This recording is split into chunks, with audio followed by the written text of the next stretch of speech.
The forbidden truth.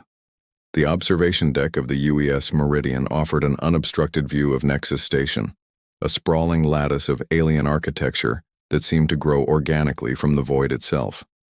Ambassador David Chen stood with his hands clasped behind his back, watching the station's bioluminescent corridors pulse with colors humanity had no names for. "It's beautiful," whispered Dr. Yuki Tanaka, the delegation's xenobiologist. "It's a cage," muttered Major Sarah Torres from her position near the door. "We just don't see the bars yet." Chen shot her a warning glance. Torres was the best military advisor Earth had, but her paranoia sometimes bordered on insubordination. Still, he couldn't entirely dismiss her instincts. Humanity's first contact with the Galactic Council had been convenient.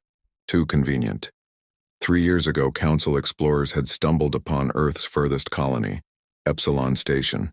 Within months, formal communications began. Within a year, this invitation arrived. Now, humanity stood at the threshold of galactic civilization, and Chen intended to step through it with dignity. The docking clamps engaged with a shudder that ran through the deck plates. "All personnel, prepare for departure," announced Captain Elena Rodriguez over the intercom. "Ambassador, the Council is ready to receive you." The Council chamber was designed to humble. Chen recognized the psychological warfare immediately. The vast domed ceiling that made individuals feel insignificant.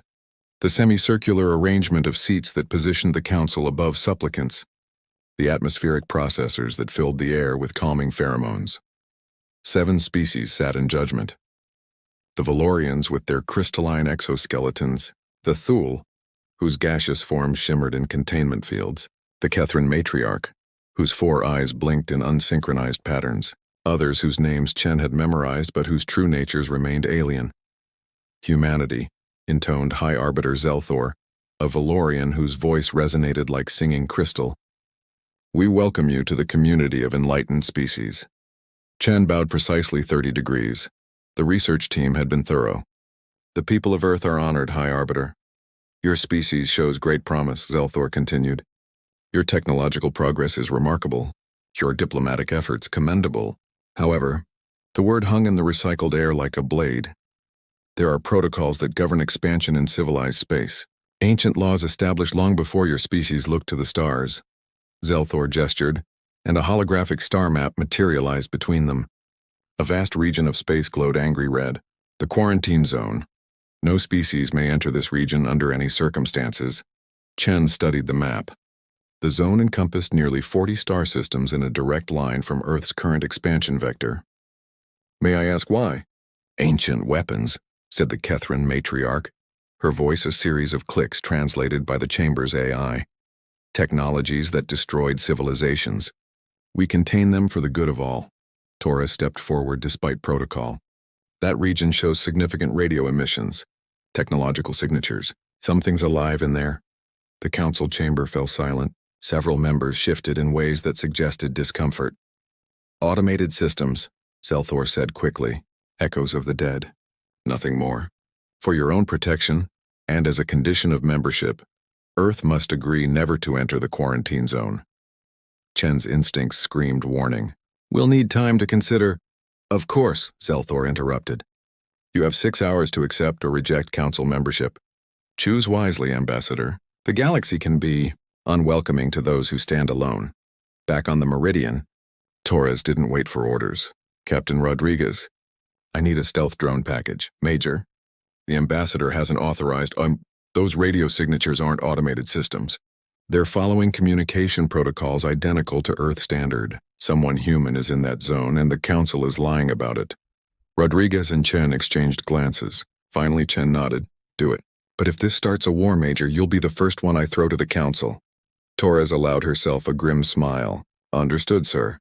The drone launch was masked by the Meridian's routine maintenance venting.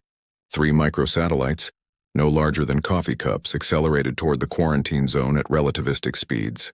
Their quantum-entangled transmitters would send data instantaneously, no matter the distance. 4 hours later, the first images arrived. Torres stood in the intelligence center, her face illuminated by holographic displays.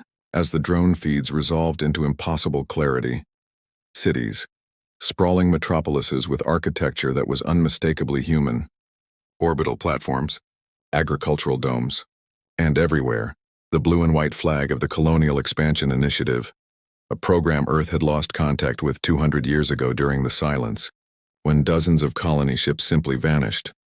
"My God," whispered Dr. Tanaka. "New Terra." The colony ship New Terra was supposed to establish a settlement in this region. "We thought they died." "They didn't die," Chen said, his voice hollow. "They were quarantined. The Council knew humans were here and never told us." "Sir, we're detecting weapons signatures," one of the intelligence officers announced. "New Terran orbital defense platforms, military grade. They're not just surviving, they're thriving. And they're heavily armed." Before Chen could respond, proximity alarms shrieked throughout the ship. "Council fleet decloaking." Rodriguez's voice cracked over the intercom. 15 warships, all weapon systems hot. "They're surrounding us." Chen sprinted to the bridge with Torres at his heels. Through the viewport, sleek Council vessels materialized from nowhere, their weapons ports glowing with barely restrained energy. Zelthor's face appeared on the main screen, no longer diplomatic. "Ambassador Chen, you have violated sacred law. Surrender your probe data immediately or your ship will be seized." "You imprisoned our people," Chen said, his voice steel. "For 2 centuries you kept them from us. We contained a threat. Your species is aggressive, expansionist, dangerously curious. New Terra was a test. When they refused to stop exploring, stop questioning, we had no choice but to isolate them. Now you demonstrate the same dangerous tendencies. You're admitting to kidnapping an entire human colony. We are admitting to protecting the galaxy. Surrender, Ambassador. Final warning." Chen looked at Rodriguez. The captain's hands were already moving across her console. "Captain, can we jump? Their interdiction field will tear us apart if we try." "But we can try?" Rodriguez met his eyes and smiled like a wolf. "Strap in, Ambassador." "This is going to hurt." Torres dropped into a seat, her fingers flying across her tactical display. "Transmitting all data to Earth on quantum channels. If we don't make it, at least they'll know the truth." "Helm," Rodriguez commanded. "Plot a course through that star's corona. Emergency jump on my mark." "Captain, the radiation will—" "I know what it will do." "Do it anyway." The Meridian's engines screamed to life. Council ships opened fire, but the human vessel was already moving, diving toward the nearby star with suicidal precision. "Jump in 3, 2, 1. Now," reality twisted. The ship shuddered violently as it pierced the boundary between normal space and the slipstream, while still inside the star's corona. Warning klaxons shrieked. Hull plating screamed, but when the universe reassembled itself, they were 10 light-years away, heavily damaged but alive. On Earth, in the United Assembly chambers, a priority transmission arrived from Ambassador Chen, 4 words that would change everything. "They caged us. Prepare for war." Retribution's dawn. The United Earth Assembly had never moved so fast. Within hours of receiving Chen's transmission, every military installation from Luna to the Outer Rim went to maximum alert. Within days, the full evidence was presented to the civilian leadership. Proof of New Terra's existence, recordings of the Council's admission, tactical data on their fleet disposition. Secretary General Maria Santos stood before the Assembly, her weathered face grave in the chamber's lights. "For 200 years we mourned New Terra as lost. We built monuments to their sacrifice. Parents told children stories of the brave colonists who vanished into the dark." She paused, letting the weight settle. "They didn't vanish. They were stolen, imprisoned, isolated from their home, their families, their species, not for any crime, but because the Council feared what humanity might become." Her voice hardened. "Today we answer that fear. We show them exactly what we are. Operation Broken Chains is authorized." The chamber erupted in approval. Admiral Marcus Okonkwo commanded the stealth frigate Shadow of Earth as it slipped through the quarantine zone's outer perimeter. Beside him, Major Torres, freshly promoted for her actions on the Meridian, monitored passive sensors. "Energy signatures ahead," she reported. "Matching new Terran comm protocols. Open a channel. Maximum encryption." The view screen flickered and a face appeared. Weathered, suspicious, but unmistakably human. Commander Jackson Wells of the new Terran Defense Force. "You're from Earth," Wells said, not quite a question. "We are. We came as soon as we learned the truth." Wells' expression hardened. "Took you long enough. We've been waiting 200 years. We didn't know. The Council hid you from us, and now? Okonkwo leaned forward. Now we break every chain they've forged. But we need your help. Wells was silent for a moment, then smiled grimly. Admiral, we've had 2 centuries to prepare for this conversation. Let me show you something. The new Terran orbital shipyards made Earth's facilities look primitive. When the Council trapped us here, Wells explained as he guided the delegation through the massive construction bays, we had a choice: accept our cage or prepare to break it. We chose preparation. Sleek warships lined the docks, designs that incorporated both Earth technology and innovations born from 2 centuries of isolated development. Quantum disruption torpedoes. Wells continued, gesturing to weapon systems. They collapse slipstream fields. The Council's interdiction nets become useless. We also reverse-engineered some of their stealth technology from salvaged drones. They've been watching us, but we've been studying them. Dr. Tanaka examined a new Terran data core. You've been monitoring Council communications? For 150 years. We know their fleet positions, diplomatic protocols, and security vulnerabilities. We've identified 47 other species the Council has quarantined, some for millennia. Torres whistled low. This isn't just about us. No, Wells agreed. This is about every species they've caged because they didn't fit the Council's vision of civilized behavior. We're not just fighting for humanity's freedom. We're fighting for everyone's. The operation launched simultaneously across 20 systems. Earth's 3rd Fleet, commanded by Admiral Chen, promoted from ambassador after his refusal to surrender, struck at Council outposts along the quarantine zone's border. New Terran forces hit from inside, collapsing the interdiction fields in a cascade of quantum disruptions. But the real attack was informational. Using infiltration codes New Terra had developed over decades, human cyber warfare specialists penetrated Council networks. The truth about the quarantine zones, all of them, was simultaneously broadcast to every Council species' homeworld.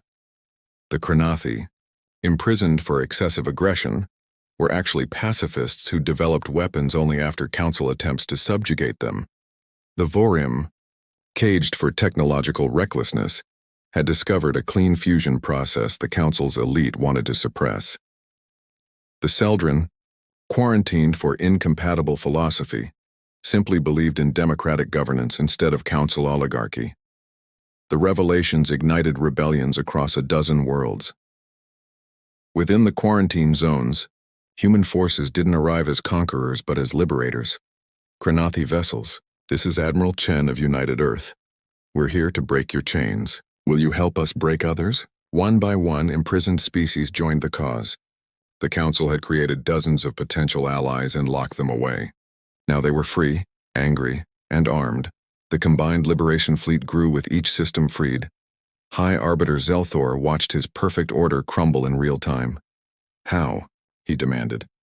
Humans are a young species, technologically inferior, politically fragmented. They're also unpredictable, the Kethran matriarch observed. We planned for their technology, their tactics. We didn't plan for their willingness to sacrifice everything for abstract concepts like freedom and truth. And we certainly didn't plan for them to unite the very threats we spent millennia containing, added the Thule representative, their gaseous form roiling with agitation. Council fleets retreated from system after system. Their military doctrine assumed enemies would follow established protocols, engage in formal battles, respect boundaries. The humans did none of these things. They struck from unexpected angles, used Council technologies against their creators, and turned every engagement into chaotic improvisation that their rigid command structures couldn't counter. Worse, every freed species brought new capabilities: Krenathi shield generators, Vorim power systems, Seldrin tactical algorithms. The Liberation Fleet wasn't just growing, it was evolving. 3 months after Operation Broken Chains began, a massive fleet surrounded Nexus Station. Humanity could have destroyed it. The station's defenses were overwhelmed, its fleet scattered. But Admiral Chen had different orders. Nexus Station, this is Admiral David Chen, we're not here for conquest. We're here for justice. Zelthor appeared on screen. His crystalline form somehow diminished. You've won, Admiral. Name your terms, not my terms. Theirs. The view screen split. Representatives from every freed species appeared: Krenathi, Vorim, Seldrin, dozens more. And there, standing beside Chen, was Commander Wells of New Terra. The Galactic Council is dissolved. Chen announced, his voice broadcast across every inhabited system. In its place, we established the Democratic Galactic Assembly. Every species gets a voice. Every species gets a vote. No more secret prisons. No more quarantine zones. No more caging civilizations because they don't fit someone's idea of proper behavior. And if we refuse? Zelthor asked. Wells stepped forward. Then we'll do to you what you did to us. We'll isolate you, limit you, cage you. See how you like it? He paused. Or you can join us. Help build something better than what you created. The choice is yours. Zelthor looked at the assembled species on the screen. All the threats the Council had contained. Now united. Now free. He saw the future in their faces and realized the Council's great mistake. They had feared what these species might become. In doing so, they'd ensured they'd become exactly what the Council most feared, a united force that would tolerate no oppression. We accept, Zelthor said quietly.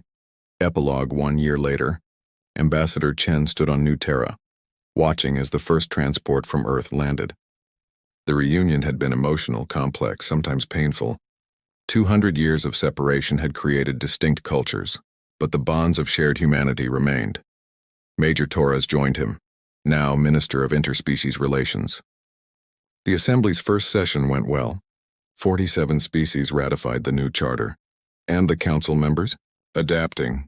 Zelthor actually proposed several good reforms. Turns out when you force people to work together as equals, surprising things happen.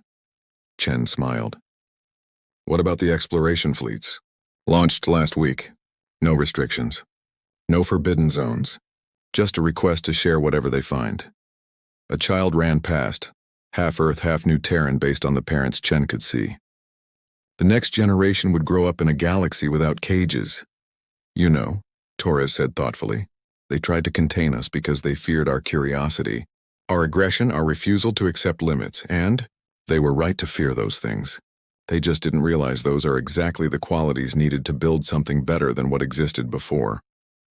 Chen watched the child disappear into the crowd, chasing something only they could see. Maybe that's what we are. Not conquerors, not even explorers. We're the species that refuses to accept the galaxy as it is. We insist it can be better.